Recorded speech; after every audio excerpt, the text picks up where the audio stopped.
Essa questão 6, eu decidi fazer ela separada por conta de um detalhe bastante interessante. E isso vai ser muito importante para os exercícios posteriores, tá certo? Que diz o seguinte: o número formado por três algarismos inteiros positivos, não fala se é distinto, não fala absolutamente nada, nos quais aparece o algarismo 3. Aqui é muito importante vocês observarem esse tipo de questão, porque é o tipo de questão que costuma aparecer em algumas outras sobre probabilidade, tá certo? Que é algum ponto que é um ponto um pouco mais pesado. Mas observe, se são três algarismos, então vamos colocar logo aqui as três casinhas, não é? Mas qual é o problema dessa questão? O problema dessa questão é o fato de que ele coloca que figura o algarismo 3, mas ele não fixa uma posição.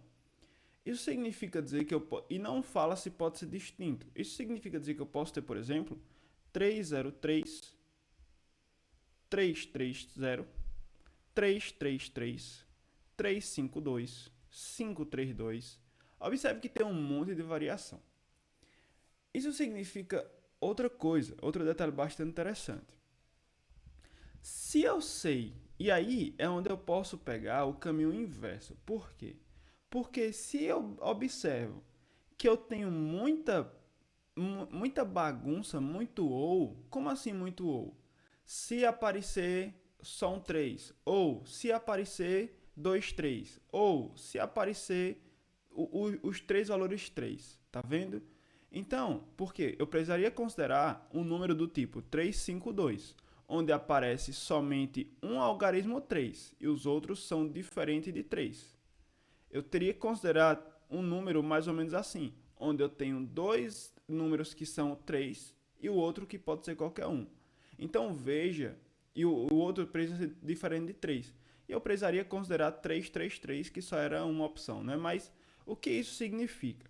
Isso significa que a partir dessa característica, nós teríamos um pouco de dificuldade por conta desses ous. Mas aí, se a gente tem dificuldade fazendo um a um, ou isso, ou aquilo, nós vamos para o caminho inverso.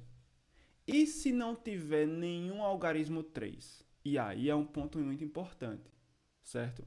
Porque nesse caso, nós vamos analisar o seguinte: nós vamos analisar a seguinte possibilidade. Eu não quero que apareça o algarismo 3, certo? Então eu vou colocar aqui, ó, é, 100, 103, ok? 103. Se eu quero o número 103, então, quantas opções eu vou ter na primeira?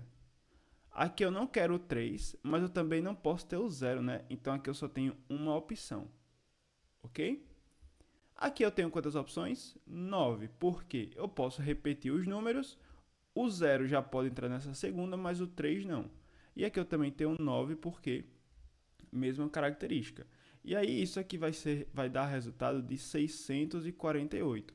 O que significa esse valor? Significa dizer que existem 648 números, certo? Que não tem o número 3, certo? Aí, o que é que eu vou fazer? Eu inverti um negócio, mas não se preocupe, tá certo? Mas o que isso vai acontecer? Observe, eu posso calcular todos os números possíveis, concordam? Se eu calcular todos os números possíveis e depois retirar o que eu não quero, ou seja, sem o 3, vocês concordam que eu vou achar o resultado? E sim, porque aí eu vou calcular agora todas as opções.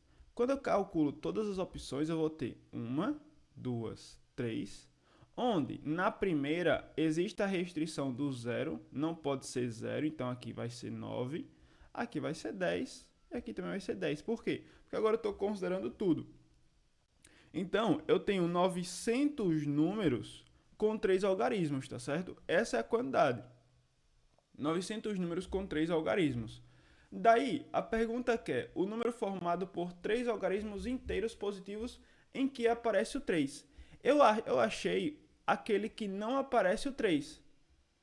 E o total é 900. Então, a diferença entre eles vai ser aqueles números que aparecem no 3, ou seja, 900 menos 648, que quando você faz resulta em 252 opções, tá certo? Ela é uma questão muito, muito importante nesse sentido de a gente organizar ela assim de manipular, tá certo? De perceber qual seria a forma mais simples, a mais difícil, ok? E aí esse tipo de questão também é muito importante para vocês, para caso apareça em probabilidade, tá certo?